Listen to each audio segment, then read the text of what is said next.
विरोधोक्ति विधि भी बोलते हैं। तो हम मान लेते हैं जो हमें दिया गया है अपरिमेय, तो हम इसका उल्टा मानना है आपको, और लिखना है माना √5 एक परिमेय संख्या है, परिमेय संख्या है।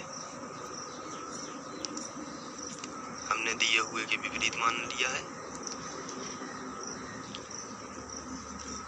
तो फिर इसके बाद आपको लिखना है परिमेय संख्या जो होती हैं वो P/Q के रूप में लिखी जाती हैं। तो आपको लिख देना है P/Q इस तरीके से। करणी 5 के बराबर P/Q लिख देना है, क्योंकि करणी 5 एक परिमेय संख्या हमने मानी हुई है, जहाँ P और Q सहअभाज्य पूर्णांक है और Q बराबर नहीं है 0। तो इसका मैं मतलब अभी समझा देता हूँ। सबसे पहले लिख लेते हैं। तो ये आपको लिख लेना है, जहाँ P और Q सहअभाज्य पूर्णांक है और Q बराबर नहीं है 0। तो P और Q सहअभाज्य हैं। चलिए समझ लेते हैं सहअभाज्य का मतलब होता क्या है। यहाँ पर हम लोग रफ का इस्तेमाल कर लेते हैं। मान के चलते हैं यहाँ पर मैंने कोई संख्या ली 4/12, तो यहाँ पर ये 4 से डिवाइड हो जाती है। जैसे 4 एकम 4, 4 दिया 12, तो उत्तर आया 1/3। लेकिन जो हमें 1/3 मिली है, अब इसमें ऐसी कोई भी संख्या नहीं है एक और संख्या स्वयं के अलावा, एक और संख्या स्वयं के अलावा और ऐसी कोई संख्या नहीं है जो इसको डिवाइड कर सके। तो 1 से डिवाइड हो जाएगा, 1 एकम 1, 1 दिया 3, तो यही आएगा। या संख्या स्वयं, तो ये संख्या स्वयं भी हो सकती है, जैसे 1 के लिए 1 ही हो जाएगा और 3 के लिए 3 ही हो जाएगा। तो सहअभाज्य का मतलब होता है वह संख्या जो लिखी हुई है P/Q के रूप में, इसे और कोई ऐसी संख्या डिवाइड ना कर सके, केवल वही संख्या कर सके या फिर एक कर सके, इसे बोलते हैं सहअभाज्य। तो आपको थोड़ा सा समझ बस लेना है और इसका ज़्यादा कोई उपयोग नहीं है आगे। तो आपको इतना ध्यान रखना है सहअभाज्य कि इसको P और Q को केवल एक डिवाइड कर सके या फिर वही संख्या।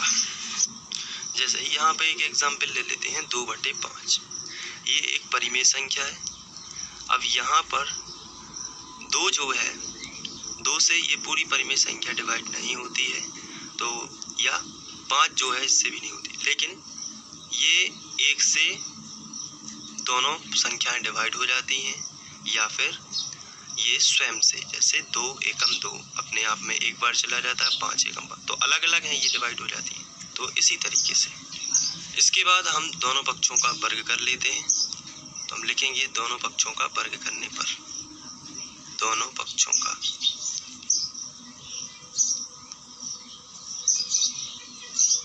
वर्ग करने पर, तो यहाँ पर हो जाएगा √5 का वर्ग और यहाँ पर हो जाएगा P/Q का वर्ग। अब यहाँ पर 5 का वर्ग, यहाँ पर 5 बाहर आ जाएगा क्योंकि रूट का वर्ग है। यहाँ पर यदि हम करणी 5 का गुणा करणी 5 में करेंगे तो 5 बाहर आ जाएगा। इसी तरीके से करणी 2 का गुणा यदि करणी 2 में करेंगे तो 2 बाहर आ जाएगा। तो समान संख्या जब भी करणी में होती है तो वह संख्या बाहर आ जाती है, ये आपको ध्यान रखना है। यहाँ पर हो जाएगा P/Q वर्ग। अब हम इसका त्रियक गुणा कर देते हैं, इसके बटे कुछ नहीं है तो 1 मान लेते हैं, और Q वर्ग का गुणा हो जाएगा 5 में, तो ये आएगा 5Q वर्ग बराबर में हो जाएगा P वर्ग। यहाँ जो 5 गुणा में है ये आ जाएगा बटे में, क्योंकि गुणा वाली संख्या का पक्षांतर बटे में होता है। तो यहाँ पर हमें मिलेगा Q वर्ग बराबर P वर्ग बटे 5। अब यहाँ कोई भी संख्या का वर्ग यदि किसी दूसरी संख्या से विभाजित है तो वह संख्या भी उससे विभाजित होगी। आइए इसको समझ लेते हैं थोड़ा सा। यहाँ पर यदि 4 लिखा है, 4 का वर्ग यदि 2 से विभाजित है तो 4 भी 2 से विभाजित होगा। वर्ग यदि हटा दिया जाए तो 4 भी 2 से विभाजित होगा, ये आपको समझना है। तो इसको यहाँ पर P वर्ग यदि 5 से विभाजित है तो P भी 5 से विभाजित होगा। तो हम यहाँ पर लिख देते हैं यहाँ p वर्ग 5 से विभाजित है, क्योंकि बटे में लिखा हुआ है p वर्ग 5 से विभाजित है, तो p भी 5 से विभाजित होगा।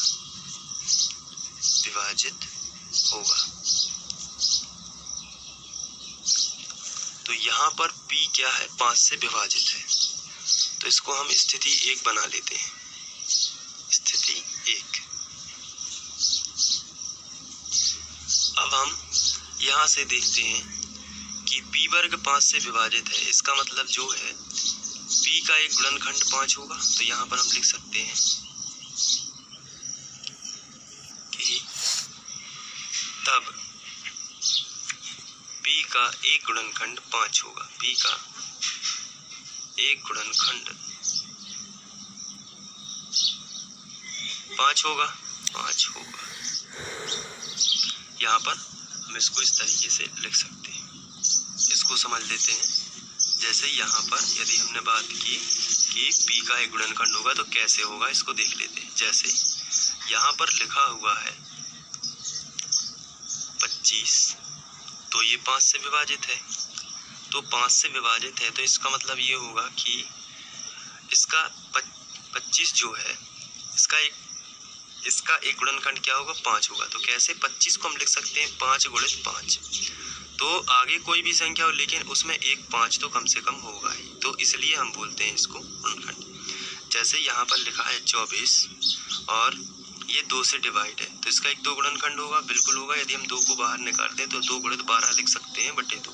तो पीछे कोई भी संख्या हो, इसको हम m भी मान सकते हैं, लेकिन इसका एक गुणनखंड क्या होगा, 2। इसी तरीके से p जब 5 से विभाजित है तो p का एक गुणनखंड क्या होगा, 5। तो एक गुणनखंड क्या होगा, 5। तो हम इस तरीके से लिख सकते हैं p बराबर 5m, m जो पीछे की संख्या होगी और 5 उसका एक गुणनखंड है। तो आप इस तरीके से लिख सकते हैं। अब ये जो p का मान है ये हम यहाँ पर एक समीकरण बना देते हैं, ये समीकरण 1, और यहाँ रख देते हैं p का मान। तो चलिए रखते हैं। तो p का मान समीकरण 1 में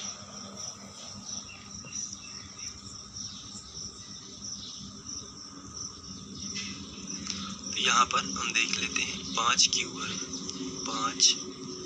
वर्ग बराबर p का मान है 5m, तो यहाँ पर हो जाएगा 5m का वर्ग। अब इसको आगे करते हैं तो 5 क्यूब वर्ग बराबर 25m वर्ग हो जाएगा। ये वर्ग लगा है क्योंकि। अब यहाँ से हम 25 को बटे में पहुँचा देते हैं, तो 5 क्यूब वर्ग बटे 25 आ जाएगा बराबर m वर्ग। तो यहाँ पर आएगा 5 एकम 5, 5m 25, तो क्यू वर्ग एकम क्यू वर्ग बटे में आएगा 5, बराबर में आ जाएगा m वर्ग। तो यहाँ से हमें पता चलता है कि क्यू वर्ग भी 5 से डिवाइड है, तो क्यू भी 5 से विभाजित होगा। तो यहाँ पर हम देखते हैं, यहाँ क्यू वर्ग 5 से विभाजित है, तब यहाँ से क्यू भी 5 से विभाजित होगा। क्यू भी 5 से विभाजित है होगा। अब इसको हम स्थिति 2 बना देते हैं। स्थिति 2।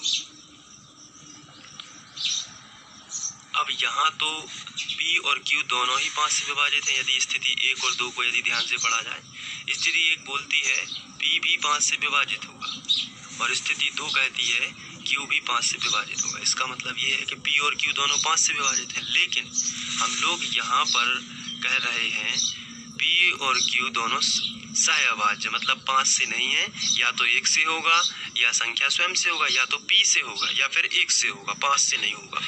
तो यहाँ लेकिन हमें यहाँ पर जब हम विरोधोक्ति विधि लगा देते हैं तो यहाँ हमें क्या मिलता है कि p और q दोनों 5 से विभाजित हैं। तो इससे ये प्रूफ होता है कि p बटे q एक परिमेय संख्या नहीं है।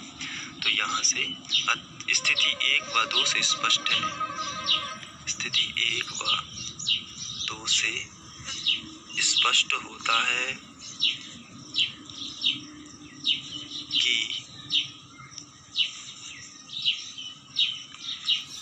p बटे q एक परिमेय अपरिमेय संख्या नहीं है,